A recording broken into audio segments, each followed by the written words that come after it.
Materi, saya kira topik yang fundamental di dalam pembahasan semesta ya, termasuk di dalam bab sains dan filsafat. Ya.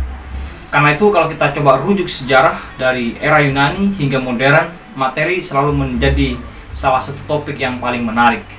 Karena itu dalam kesempatan ini saya juga ingin sedikit membicarakan sebagian dari pembahasan atau perdebatan tentang materi. Ikuti terus.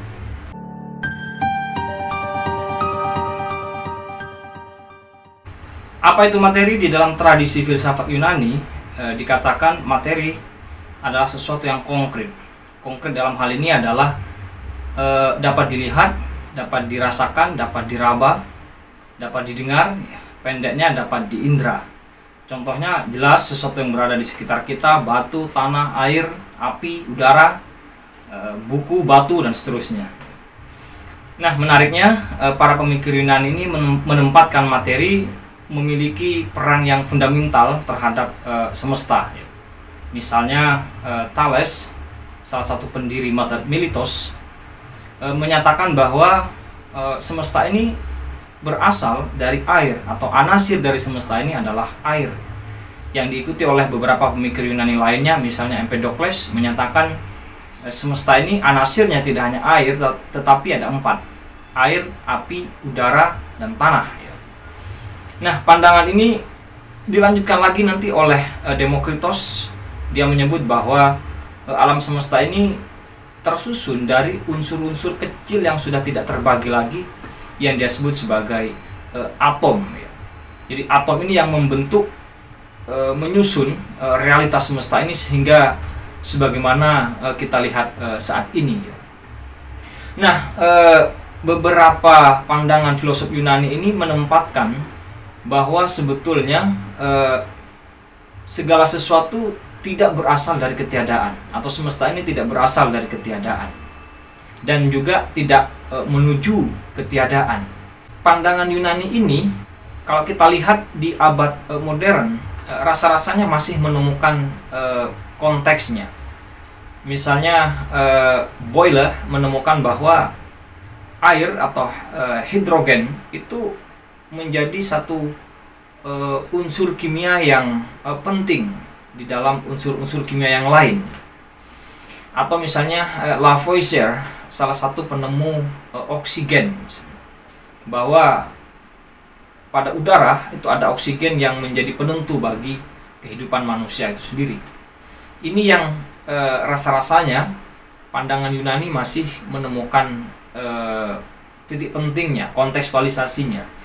Namun demikian, kajian sains, terutama fisika di abad modern yang terus berkembang dengan pesat, maka ada berbagai pandangan kemudian yang muncul. Di abad modern, materi itu dihadap-hadapkan dengan non-materi. Materi dibenturkan dengan psikis, jiwa, kesadaran. Materi dibenturkan dengan ruh misalnya.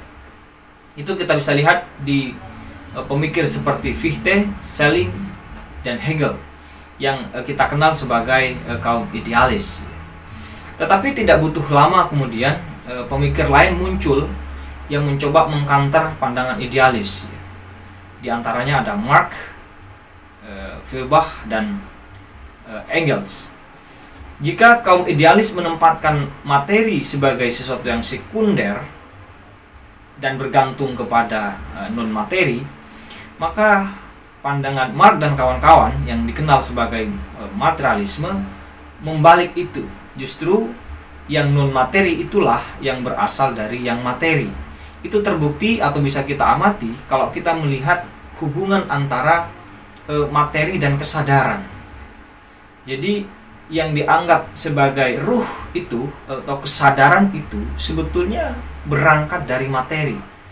Jadi dalam pandangan materialis ini bahwa kesadaran itu bisa menangkap materi sebagai suatu abstraksi di dalam pikirannya, lalu kemudian bisa mengolah materi itu dan kembali menyesuaikan dengan materi atau realitas yang ada di luar diri pengelola abstraksi itu.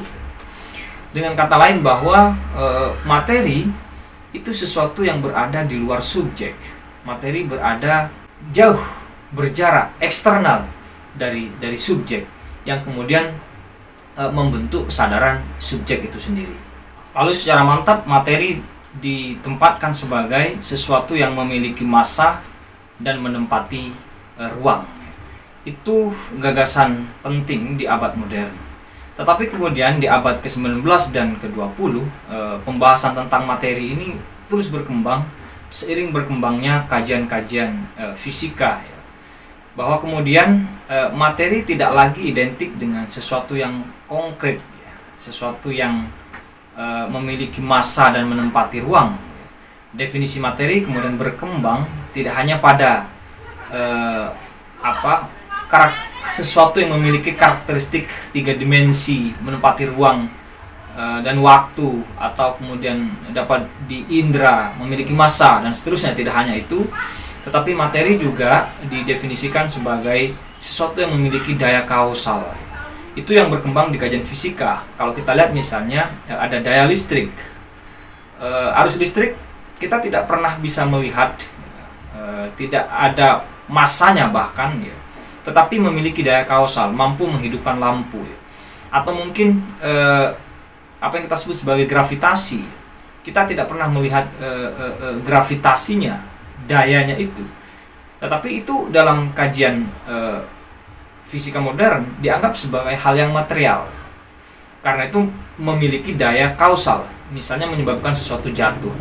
Maka dari itu ada yang mengatakan bahwa di abad ke-20 ini kajian materi sebetulnya sudah mulai menghilang, diganti dengan kajian energi. Jadi energilah yang kemudian menempati posisi sentral di dalam kajian semesta, bukan lagi materi. Terlebih misalnya ditemukannya teori Einstein misalnya, bahwa energi itu adalah massa dikali kecepatan cahaya. Nah, ini yang membuat beberapa pemikir menyebut bahwa sebetulnya kajian materi sudah mulai hilang. Tetapi Lenin misalnya, salah satu pemikir materialis yang berpandangan Marxis, memberikan kritik yang berbeda atau pembacaan yang berbeda terhadap temuan Einstein. Justru ketika Einstein menyebut bahwa energi itu adalah materi dibagi oleh kecepatan cahaya, maka sebetulnya energi dan materi itu tidak bisa dipisahkan. Energi dan materi satu kesatuan.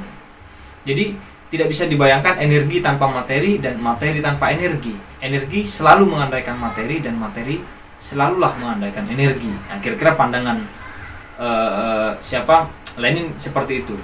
Namun demikian, memang hingga hari ini kajian materi ini terus berkembang, dan menurut saya yang paling cukup rasional untuk kita terima sebagai salah satu pengembangan atau tambahan terhadap apa itu materi adalah selain dapat diamati secara indera, memiliki massa, menempati ruang dan waktu, juga memiliki daya kausal.